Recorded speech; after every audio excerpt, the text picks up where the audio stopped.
Hello and welcome to Salford Now. I'm Ben Rudd. And I'm Mohammed. Here's what's coming up on today's programme. The tensions in Ukraine are rising more each day. Many charities in Salford are doing their part by holding community events in aid of the Ukrainians.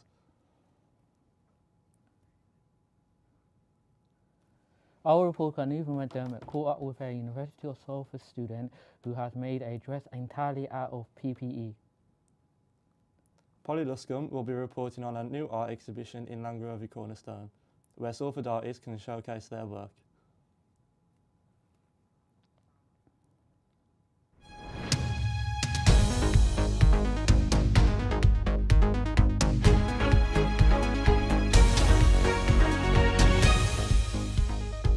With tensions rising in Ukraine, Salford has been doing everything it can to help.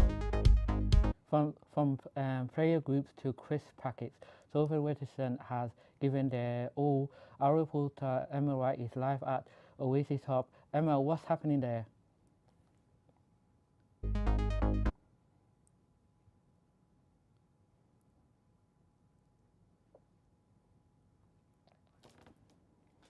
Sorry for the technical difficulties. We're struggling to get a hold of Emma now. She'd come up soon.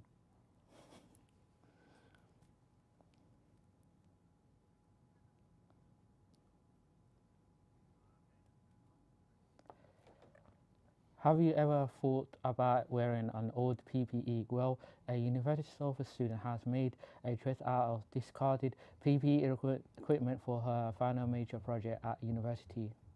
Lorna Gibson said that she was inspired to create the dress by women who work in STEM industries, such as science, technology, engineering and mathematics. Neve McDermott has more.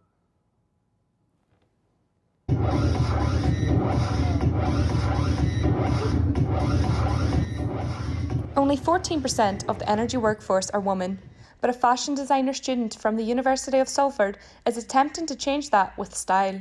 Lorna Gibson is turning boiler suits into empowering suits. Yeah, so came across like boiler suits.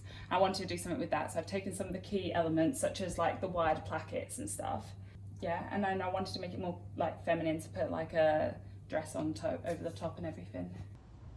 The upstyled safety wear protects you from chemicals and has you looking pretty stylish too.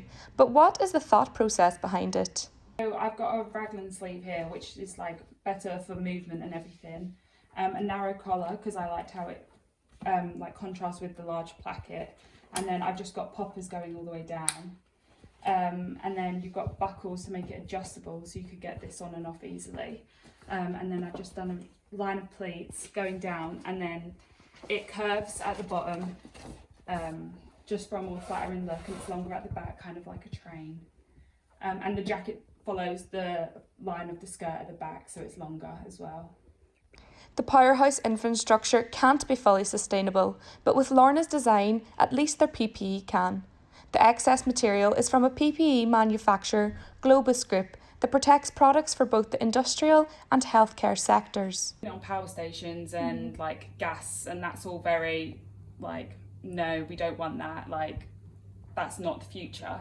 But part of like what I've written about is the fact that it is still the future in some ways, because the infrastructure and everything isn't behind it to fully be sustainable. So I wanted to show that like you can still be in this industry, but it's not all bad. Do you know what I mean? Like there is sustainable sides to it. The creation will be showcased at a graduate fashion show, with plans to eventually be showcased at London Fashion Week. Neve McDermott, Salford Now. I think we're going to try and re-establish a connection with Emma White, talking about the Ukrainian charity worker at the Oasis Hub.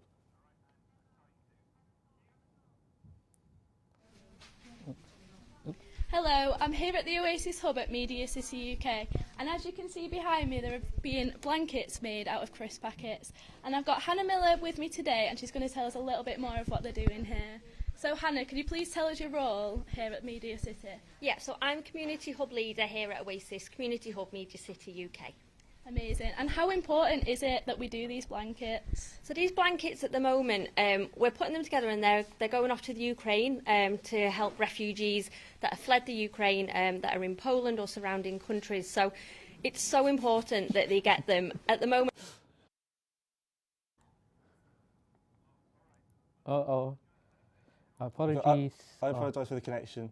The Langworthy Cornerstone are hosting an art exhibition called From the Art of Salford. The exhibition, which started on Monday, is providing local artists with the opportunity to showcase their work. Polly Lunston has more.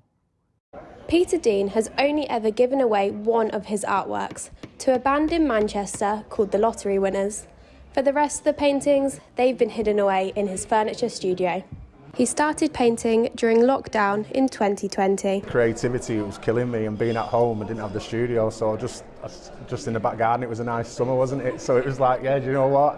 And then away we went. But I've hidden them away for about, I think, a year. They've been hidden. You know, I've never, the first time I've ever shown them, like in public, so. Peter's artwork is now on display at the Langworthy Cornerstone Centre in an exhibition which is currently running until the 27th of May. The organiser, Tony Easom, started the event to allow artists to display their work. We're not judging, it's not a competition, it could be a squiggle, it doesn't matter.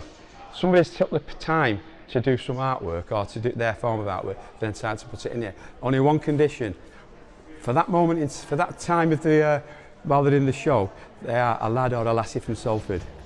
The exhibition originally started as just Tony and a few of his friends, but since then more artists have joined. There's so much heart in Salford about this, and this is from the heart of Salford. Like Peter, many others were anxious to hang up their creativity on the wall. It's a wonder I can stand up, my knees are knocking, everything's going. I'm just so nervous.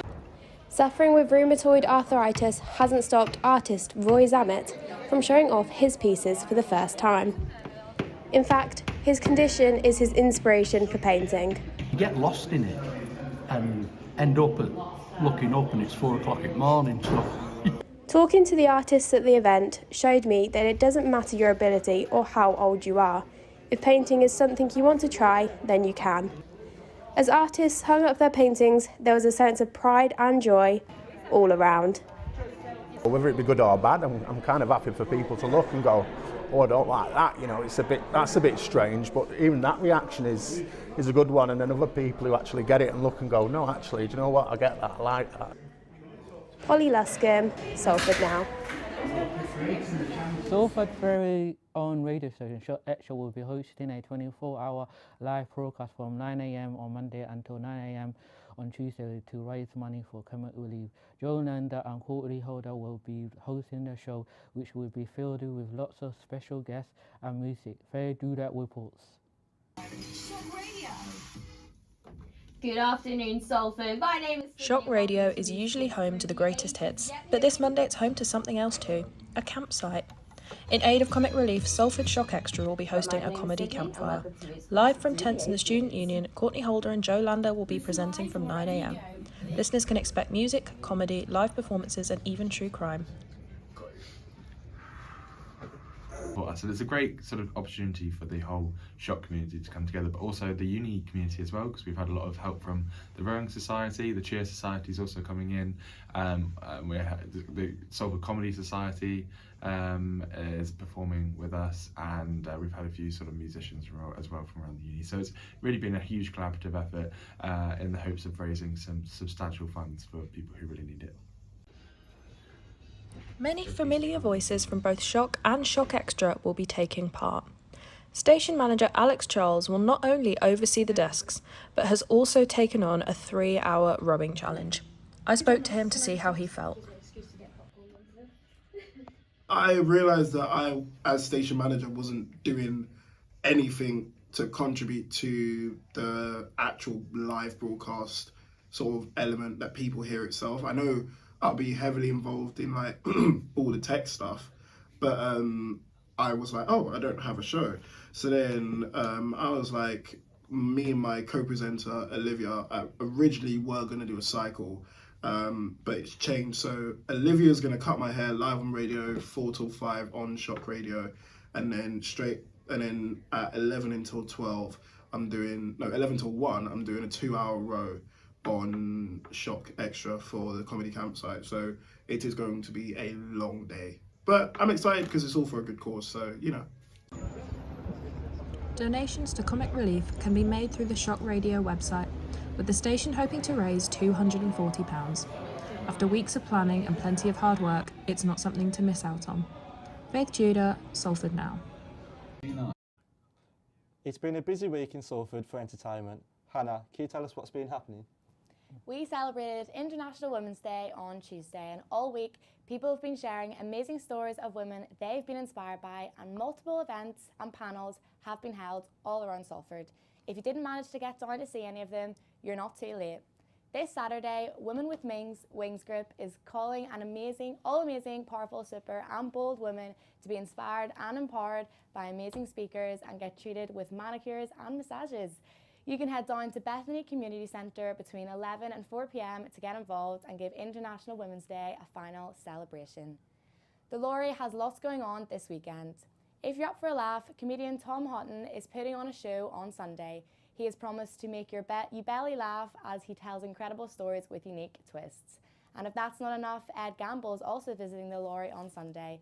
The stand-up comedian sold out on his last world tour, so if you want to witness his amazing sense of humour, make sure to get tickets soon. And it is the best week of the year, British Pie Week. I personally love a good pie, and clearly the people of Salford do as well. I took to the streets to find out what favourite pies are people's favourite pies. My favourite pie is cheese and onion because it reminds me of home. My favourite pie is chicken and veg. I have absolutely no idea why, because I stopped eating beef, so I can't have steak and ale. My favourite pie is steak and ale pie. My favourite pie is mince pie because it reminds me of Christmas and it's my favourite time of the year.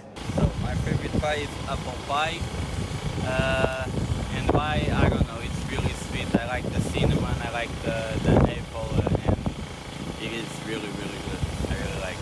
My three favourite pies are Scotch pies, steak pies and macaroni cheese pies, and my friends actually call me the queen of pies, so they're highly recommended. So my favourite pie is a vegan one because I am vegan, and I also like one that is filled with mushrooms and gravy. Some interesting pies there. I personally love pocket pie, the chicken and mushroom one. Do you guys have a favourite pie? Well, I'm probably going to make you hungry, Hannah, but I've never actually had a pie in my life. You've never ate pie? Never had one. It's British Pie Week. You need to try one. I'll have to try one. I don't know, what about you, Mo? What's your favourite? Yeah, probably mince pie. Mince pie. Mince I pie. don't know. Fair enough. Right. Thank you, Hannah. Thank you, Hannah. That's all from us today. I'm Ben Rudd. And I'm Mo. Goodbye. No, we're back next week. And I'm Mo.